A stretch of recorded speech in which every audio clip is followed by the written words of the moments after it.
সম্মানিত বন্ধুগণ, আপনাদের সকলের প্রতি শান্তি। শুরু করছি ফজরের কোরআন পাঠ। সকল প্রশংসা জগৎসমূহের প্রতিপালক আল্লাহর জন্য, সকল পবিত্রতা জগৎসমূহের প্রতিপালক আল্লাহর জন্য। ইলহামদাতা আল্লাহ, আপনি পবিত্র। আমার রব, আমি আপনার আশ্রয় প্রার্থনা করি শয়তানের প্ররোচনা হইতে। আমার রব, আমি আরো আশ্রয় প্রার্থনা করি আমার নিকট উহাদের উপস্থিতি হইতে। দয়াময় পরম দয়ালু আল্লাহর নামে আরম্ভ করিতেছি ৩ নম্বর সূরা আল ইমরান আয়াত ১৩০ থেকে। ৩ নম্বর সূরা আল ইমরান আয়াত ১৩০ থেকে পাঠ শুরু। আল্লাহ বলছেন, ইয়া আইয়ুহাল্লাযীনা আমানু লা তাকুলুর রিবা আদআফাম মুদাআফাতান ওয়াত্তাকুল্লাহা লাআল্লাকুম তুফলিহুন ওয়াত্তাকুন নারাল্লাতী উইদ্দাত লিল কাফিরিন ওয়া আতিউল্লাহা ওয়ার রাসূলা লাআল্লাকুম তুরহামুন। হে বিশ্বাসীগণ, তোমরা সুদ খাইও না, ক্রমবর্ধমান এবং আল্লাহকে ভয় করো, যাহাতে তোমরা সফল কাম হইতে পারো। অর্থাৎ ক্রমবর্ধমান, সুদ খাইও না।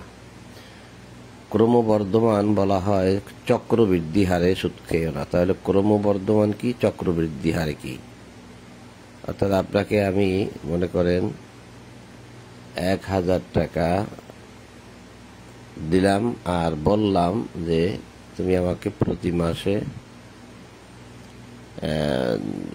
মাসে এই ১,০০০ টাকায় প্রতি মাসে ২০ টাকা করে লাভ দিবা। ২০ টাকা করে লাভ দিবা প্রতি মাসে। ধরেন কথার কথা বললাম। তাহলে মাস শেষে আপনি আমাকে কি করবেন? ২০ টাকা করে লাভ দিয়ে যাবেন। আসল টাকা তো আছে, সেটা পরে দিবেন। তাহলে ৫ মাসে হয় কত? ৫০০ টাকা। ৫ মাসে হয় ১০০ টাকা। ১০০ টাকা হয়। তাহলে ১০ মাসে হয় আপনার ২০০ টাকা। ১২ মাসে হয় আপনার ২৪০ টাকা। আগে ছিল কত? ১,০০০ টাকা। অর্থাৎ আপনি এই যে ২০ টাকা করে সুদ দেওয়ার কথা, কিন্তু আপনি দিলেন না, টাকাটা জমা রয়ে গেল। দিলে হয়ে যেত, কিন্তু দিলেন না, জমা রয়ে গেল। এরপরে আবার পরের মাসেও জমা হলো। বছর শেষে গিয়ে ১ বছরে আপনার কাছে আবার রয়ে গেল, জমা হইল কত? ২৪০ টাকা। এই ২৪০ টাকা যে আপনি দিচ্ছেন না, এটা সবই সুদ। তাহলে বছর শেষে হিসাব হবে যে আগামী বছর থেকে আপনার কাছ থেকে আমি লাভ নেব ১২৪০ টাকার। আগের ১,০০০ টাকা আছে, আর এখন এই ২৪০ টাকা, ১২৪০ টাকার লাভ দিতে হবে। অর্থাৎ এখন আর আপনি ওই প্রতি মাসে ২০ টাকা করে দিলে আর হবে না। ২০ টাকা করে আর দিলে হবে না। এখন আপনাকে দিতে হবে ২০ টাকা যায়, ধরেন ২৫ টাকা দিতে হবে। আরো বাড়ছে, কারণ আপনার যে টাকাগুলো আমাকে দিয়ে দেওয়ার কথা ছিল দেন না, সব টাকাগুলো আমার কাছে জমা, মানে সুদ বকেয়া রয়ে গেছে। তাহলে এটা তো আমারই টাকা, আপনার কাছে রয়ে গেছে, আমারই টাকা। লাভটা আমাকে দেওয়ার কথা, এটা আমারই টাকা, দেন না, আপনার কাছে রয়ে গেছে। তাহলে এখন যেটা রয়ে গেছে এটারও সুদ দিতে হবে, সুদের টাকার সুদ।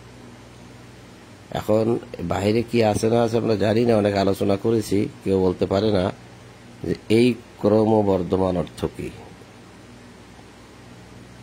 চক্রবৃদ্ধি হারে অর্থ কি। সবাই কিন্তু আমি যেভাবে বলছি ওইটাই বলে, মানে সুদের টাকার সুদ দিতে হবে, সবাই কিন্তু এটাই বলে। তা আল্লাহ বলছে তোমরা সুদ খাইও না, এরকম ভাবে মানুষকে আটকাইয়া ক্রমবর্ধমান হারে বা আপনার চক্রবৃদ্ধি হারে খেও না। আল্লাহ সেটাই বলছেন এখানে, এবং আল্লাহকে ভয় করো। তা আল্লাহর ভয় যদি থাকে মানুষের মধ্যে, তাহলে মানুষ এভাবে সুদ খাইতে পারে না। আর ডাক দিছে আল্লাহ ইমানদারগণকে, ইয়া আইয়ুহাল্লাযীনা আমানু। অর্থাৎ ইমানদাররা কিন্তু কখনো এই সুদের টাকার সাথে জড়ায় না, এরা সুদের টাকার সাথে জড়ায় না। তাহলে কোন ইমানদার? যে ইমানদার আগে থেকে ইমান আনে না, মুসলিম হয় না, সবে মাত্র মুসলিম হইল, ইমান আনলো, বিশ্বাস করলো, তাহলে এদের প্রতি আদেশ যে তোমরা যেহেতু ঈমান এনেছো, তাহলে তোমরা সুদের ব্যবসাটা ছেড়ে দাও। এদের প্রতি আদেশ, তোমাদের প্রতিপালকের কাছে এটা ভালো না, এটা ঘৃণিত, এটা ছেড়ে দাও। কাজে তোমরা আল্লাহকে ভয় করো। এই জন্য বলা হয়েছে যে তোমরা আল্লাহকে ভয় করো, যাহাতে তোমরা সফলকাম হইতে পারো, এবং তোমরা সেই অগ্নিকে ভয় করো যাহা কাফিরদের জন্য প্রস্তুত রাখা হইয়াছে।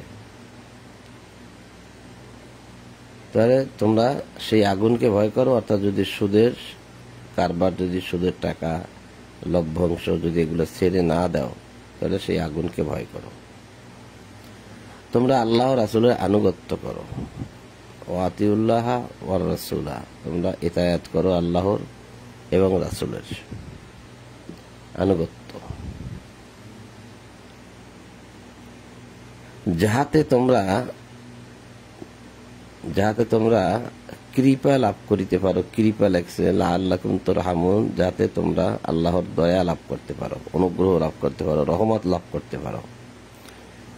তোমরা ধাবমান হও স্বীয় প্রতিপালকের ক্ষমার দিকে এবং সেই জান্নাতের দিকে যাহার বিস্তৃতি আসমান ও জমিনের ন্যায়, যা প্রস্তুত রাখা হয়েছে মুত্তাকিদের জন্য। এখানে এই যে কথাটা যে আল্লাহ বলছে ধাবমান হও, মানে অগ্রসর হও, দৌড়াও সামনের দিকে। কিসের জন্য দৌড়াবে? তোমাদের প্রতিপালকের ক্ষমার দিকে। আসলে আমাদের বিষয়টা হচ্ছে ক্ষমা ক্ষমা ক্ষমা, এটি হচ্ছে মূল। যে আমরা যে অপরাধ করেছি, যে পরিমাণ অপরাধ আমরা করেছি, তাতে আমরা জান্নাত পাই না, কমপ্লিট পাই না, তাহলে আমাদের এখন ক্ষমার প্রয়োজন। তো ক্ষমাটা আমরা কে কিরকম আল্লাহর কাছে চাই, সেটা এখন যার যার অবস্থান থেকে সেই ভালো বোঝেন। কিন্তু যারা এখনো ভালো করে চাওয়া হয় নাই, তার কিন্তু চাওয়া উচিত। যার এখনো আল্লাহর কাছে ক্ষমা সেরকম ভাবে চাওয়া হয়নি, তার কিন্তু ক্ষমাটা চাওয়া উচিত। এই যে বলে দিলেন যে তোমরা দৌড়াও স্বীয় প্রতিপালকের ক্ষমার দিকে। স্বীয় মানে তোমাদের প্রতিপালক, নিজের প্রতিপালকের আল্লাহর ক্ষমার দিকে তোমরা ধাবমান হও, দৌড়াও। এই ক্ষমাটা আমাদের দরকার, দুনিয়ার সুখ শান্তি আমাদের দরকার নেই। এবং সেই জান্নাতের দিকে দৌড়াও যাহার বিস্তৃতি আসমান ও জমিনের ন্যায়, যাহা প্রস্তুত রাখা হয়েছে মুত্তাকিদের জন্য, যাহারা সচ্ছল ও অসচ্ছল অবস্থায় ব্যয় করে এবং যাহারা ক্রোধ সংবরণকারী, অর্থাৎ তাদের রাগকে কন্ট্রোল করে, মানুষের প্রতি ক্ষমাশীল হয়। দেখছেন, সে নিজে আল্লাহর কাছে ক্ষমা চায়, আবার সে মানুষকে ক্ষমা করে। আল্লাহ সৎকর্মপরায়ণদেরকে ভালোবাসেন। আল্লাহু ইউহিব্বুল মুহসিনিন। তাহলে আল্লাহ যে বললেন যে তোমরা ধাবমান হও আল্লাহ ক্ষমার দিকে, জান্নাতের দিকে, আর এখানে বললেন তোমরা সচ্ছল অসচ্ছল অবস্থায় ব্যয় করো। মানে বেশি থাকলেও ব্যয় করো, তোমার যদি বেশি থাকে, কম যদি থাকে তাও ব্যয় করো, কারণ জান্নাতটা তোমারও দরকার, তারও দরকার। তাহলে দেখা যাচ্ছে এই যে জান্নাতের কথা এখানে বলা হইলো, ক্ষমার কথা বলা হইলো, এর সাথে ব্যয়ের সাথে একটা সম্পর্ক আছে, কারণ কথাগুলো একই আয়াতের মানে পরের আয়াতেই বলা হয়েছে। তো এটা আমাদের ভাবতে হবে। এবং যাহারা কোনো অশ্লীল কাজ করিয়া ফেলিলে অথবা নিজেদের প্রতি জুলুম করিলে আল্লাহকে স্মরণ করে এবং নিজেদের পাপের জন্য ক্ষমা প্রার্থনা করে, আল্লাহ ব্যতীত কে পাপ ক্ষমা করিবে?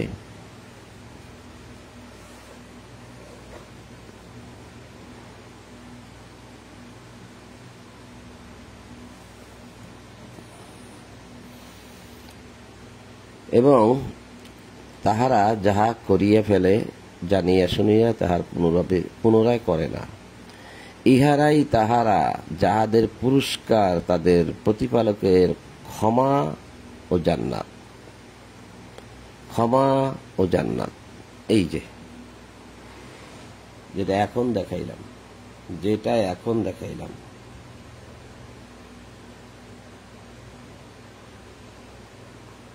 এই যে ক্ষমা, এই যে জান্নাত,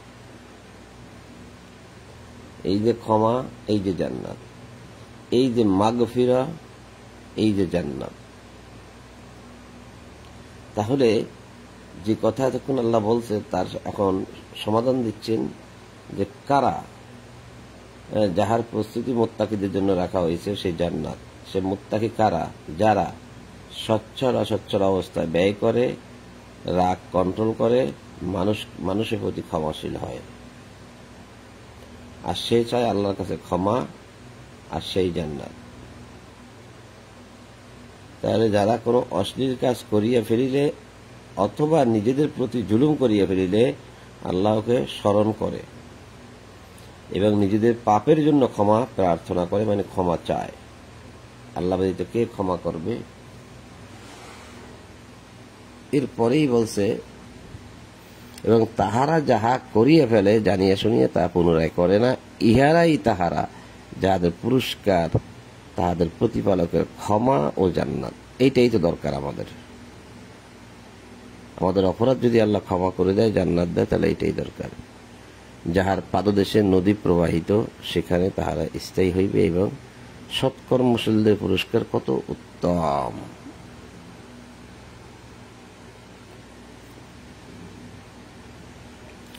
নেমা আজরুল আমিলিন। তোমাদের পূর্বে বহু বিধান ব্যবস্থা গত হইয়াছে, সুনান গত হয়েছে। কদ খালাত মিন ক্বাবলিকুম সুনান, তোমাদের পূর্বে বহুত সুনান, বহুত সুন্নাত, বহুত রীতিনীতি, বহুত বিধান ব্যবস্থা, বহুত নিয়ম কানুন গত হয়েছে। সুতরাং তোমরা পৃথিবীতে ভ্রমণ করো এবং মিথ্যাবাদীদের কি পরিণাম তা দেখো। ইহা মানব জাতির জন্য স্পষ্ট বর্ণনা, হাযা বায়ানুল লিন্নাস, এগুলো মানুষের জন্য সুস্পষ্ট বায়ানুল লিন্নাস, ওহুদা এবং হেদায়েত, ও মাউইযাতুল লিল মুত্তাকিন, এবং উপদেশ। তোমরা হীনবল হইও না, দুঃখিত হইও না, তোমরাই বিজয়ী হবে, যদি তোমরা মুমিন হও, তাহলে মুমিন হইতে হবে। যদি তোমাদের আঘাত লাগিয়ে থাকে, অনুরূপ আঘাত তো ইহাদেরও লাগিয়েছিল। মানুষের মধ্যে এই দিনগুলির পর্যায়ক্রমে আমি আবর্তন ঘটাই, যাহাতে আল্লাহ মুমিনগণকে জানিতে পারেন এবং তোমাদের মধ্য হইতে কতককে শহীদ রূপে গ্রহণ করিতে পারেন, এবং আল্লাহ জালিমদের পছন্দ করেন না, এবং যাহাতে আল্লাহ মুমিনদের পরিশোধন করিতে পারেন এবং কাফিরদেরকে নিশ্চিহ্ন করেন।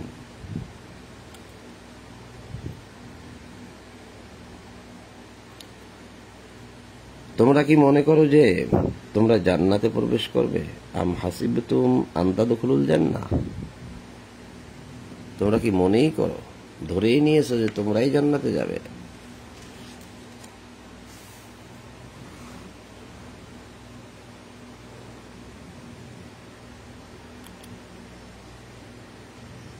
যদিও তো এখনো তোমাদের মধ্যে কে জিহাদ করিয়াছে আর কে ধৈর্যশীলতা এখনো প্রকাশ করেন না আল্লাহ। মৃত্যুর সম্মুখীন হওয়ার পূর্বে তোমরা তো উহা কামনা করিতে, এবং এখনো তো তোমরা তাহার সচক্ষে দেখিলে। মুহাম্মদ একজন রাসূল মাত্র, মা মুহাম্মাদুন ইল্লা রাসূলুন কদ খালাত মিন ক্বাবলিহির রাসূল। মুহাম্মদ একজন রাসূল মাত্র, তাহার পূর্বে বহু রাসূল গত হইয়াছে। সুতরাং যদি সে মারা যায় অথবা সে নিহত হয়, তবে তোমরা কি পৃষ্ঠ প্রদর্শন করিবে, অর্থাৎ ফিরে যাবে পূর্বের অবস্থায়? এবং যে কেহ পৃষ্ঠ প্রদর্শন করিলে এবং কেহ পৃষ্ঠ প্রদর্শন করিলে সে কখনো আল্লাহর ক্ষতি করতে পারবে না, বরং আল্লাহ শীঘ্রই কৃতজ্ঞদের পুরস্কৃত করিবেন। আল্লাহর অনুমতি ব্যতীত কাহারও মৃত্যু হইতে পারে না, যেহেতু উহার মেয়াদ অবধারিত। কেহ পার্থিব পুরস্কার চাইলে আমি তাহাকে তাহার কিছু দেই, এবং কেহ পরলৌকিক পুরস্কার চাইলে আমি তাহাকে তাহার কিছু দেই, এবং শীঘ্রই কৃতজ্ঞদের পুরস্কৃত করিব। এবং কত নবী যুদ্ধ করিয়াছে, তাহাদের সঙ্গে বহু আল্লাহওয়ালা ছিল। আল্লাহর পথে তাহাদের যে বিপর্যয় ঘটিয়াছিল, তাহাতে তাহারা হীনবল হয় নাই, দুর্বল হয় নাই এবং নত হয় নাই। আল্লাহ ধৈর্যশীলদের ভালোবাসেন। এই কথা ব্যতীত তাহাদের আর কোনো কথা ছিল না যে, হে আমাদের প্রতিপালক, আমাদের পাপ ও আমাদের কাজে সীমালঙ্ঘন তুমি ক্ষমা করো। পাপ ক্ষমা করো, কাজের সীমালঙ্ঘন ক্ষমা করো, এবং আমাদের পা অবিচলিত রাখো। আমাদের পা দৃঢ় রাখো এবং কাফির সম্প্রদায়ের বিরুদ্ধে আমাদেরকে সাহায্য করো। এই প্রার্থনা যারা করলো, আল্লাহ জবাব দিচ্ছেন, ফাতাহুমুল্লাহু সাওয়াবাদ দুনিয়া ও হুসনা সাওয়াবাল আখিরা। অতঃপর আল্লাহ তাহাদেরকে দুনিয়ায় পুরস্কার এবং উত্তম পারলৌকিক পুরস্কার দান করেন। আল্লাহ সৎকর্মপরায়ণদেরকে ভালোবাসে। তাহলে এখানে প্রার্থনায় কিন্তু আপনি দুনিয়া চান নাই, আপনি চাইছেন যে, হে আমাদের রব, আমাদের পাপ ক্ষমা করো, আমাদের সীমালঙ্ঘন তুমি ক্ষমা করো, এইটা চাইছেন। এতে করে আল্লাহ খুশি। আর দুনিয়া চাইলে কিন্তু আল্লাহ খুশি হয় না। হে বিশ্বাসীগণ, যদি তোমরা কাফেরদের আনুগত্য করো, তবে তাহারা তোমাদেরকে বিপরীত দিকে ফিরাইয়া দেবে এবং তোমরা ক্ষতিগ্রস্ত হইয়া পড়িবে। আল্লাহই তো তোমাদের অভিভাবক এবং তিনি শ্রেষ্ঠ সাহায্যকারী। আমি কাফেরদের হৃদয়ে ভীতির সঞ্চার করিব, যেহেতু তাহারা আল্লাহর পথে শরিক করিয়াছে, যাহার সপক্ষে আল্লাহ কোনো সনদ পাঠান নাই। জাহান্নাম তাহাদের আবাস, কত নিকৃষ্ট আবাসস্থল জালিমদের। আল্লাহ তোমাদের সঙ্গে তাহার প্রতিশ্রুতি পূর্ণ করিয়াছিলেন, যখন তোমরা আল্লাহর অনুমতিক্রমে তাহাদেরকে বিনাশ করিতেছিলে, যে পর্যন্ত না তোমরা সাহস হারাইলে এবং নির্দেশ সম্বন্ধে মতভেদ সৃষ্টি করিলে, এবং যাহা তোমরা ভালোবাসো তাহা তোমাদের দেখাইবার পর তোমরা অবাধ্য হইলে। এত কিছু পরেও তোমরা অবাধ্য হইলে। তোমাদের কতক ইহকাল কামনা করে, অর্থাৎ তোমাদের কতক ইহকাল চাইতেছিল, মানে দুনিয়াটাই চায়, দুনিয়ার টাকা পয়সা ধন দৌলতের দিকে দৌড়ায়, আর কতক দৌড়ায় পরকাল চাইতেছিল, যে দুনিয়া লাগবে না আমাদের। তাই আপনি আমি কোনটা? অতঃপর তিনি পরীক্ষা করার জন্য তোমাদেরকে তাহাদের হইতে ফিরাইয়া দিলেন। অবশ্যই তিনি তোমাদেরকে ক্ষমা করিলেন এবং আল্লাহ মুমিনদের প্রতি অনুগ্রহশীল।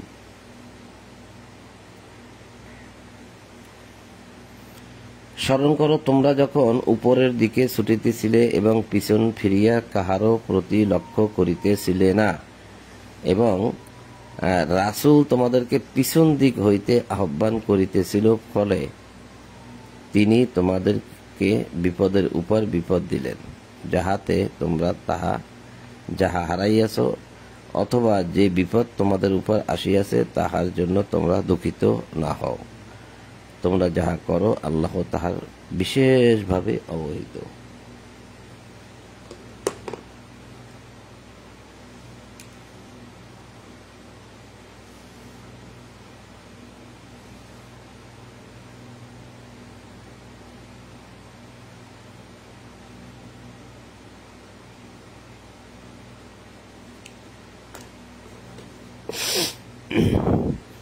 অথবা দুঃখের পর তিনি তোমাদেরকে প্রদান করিলেন প্রশান্তি তন্দ্রা রূপে, যাহা তোমাদের একদলকে আচ্ছন্ন করিয়াছিল, এবং একদল জাহিলি যুগের অজ্ঞের ন্যায় আল্লাহ সম্বন্ধে অবাস্তব ধারণা করিয়া নিজেরাই নিজেদেরকে উদ্বিগ্ন করিয়াছিল, এবং বলিয়া যে আমাদের কি কোনো অধিকার আছে? বলো, সমস্ত বিষয়ে আল্লাহরই এখতিয়ার, যাহা তাহারা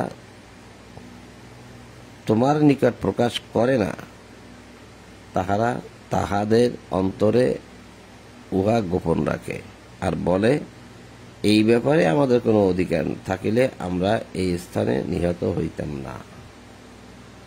বলো, যদি তোমরা তোমাদের গৃহে অবস্থান করিতে, তবুও নিহত হওয়া যাহাদের জন্য অবধারিত ছিল,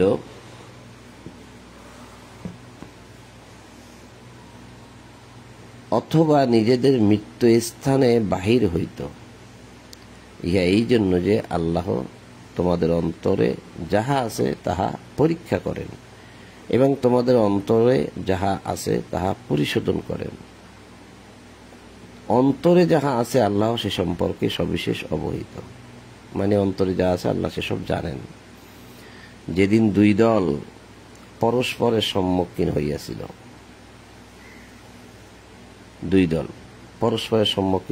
সেই দিন তোমাদের মধ্য হইতে যাহারা পৃষ্ঠ প্রদর্শন করিয়াছিল, তাহাদের কোন কৃতকর্মের জন্য শয়তান তাহাদের পদস্খলন ঘটাইয়াছিল। অবশ্য আল্লাহ তাহাদের ক্ষমা করিয়াছেন, আল্লাহ ক্ষমাপরায়ণ ও পরম সহনশীল। ইন্নাল্লাহ গফুরুন হালিম, ওয়ালাকাদ আফাল্লাহু আনহুম, ইন্নাল্লাহ গফুরুন হালিম। তো সম্মানিত বন্ধুগণ, 3 নম্বর সূরা আল ইমরানের 155 আয়াত পর্যন্ত পাঠ করা হলো, পরবর্তীতে 156 থেকে। আজ আর নয়, আজ এখানেই সমাপ্ত। আপনাদের সকলের প্রতি শান্তি এবং সকল প্রশংসা জগৎ সমূহের প্রতিপালক আল্লাহর জন্য।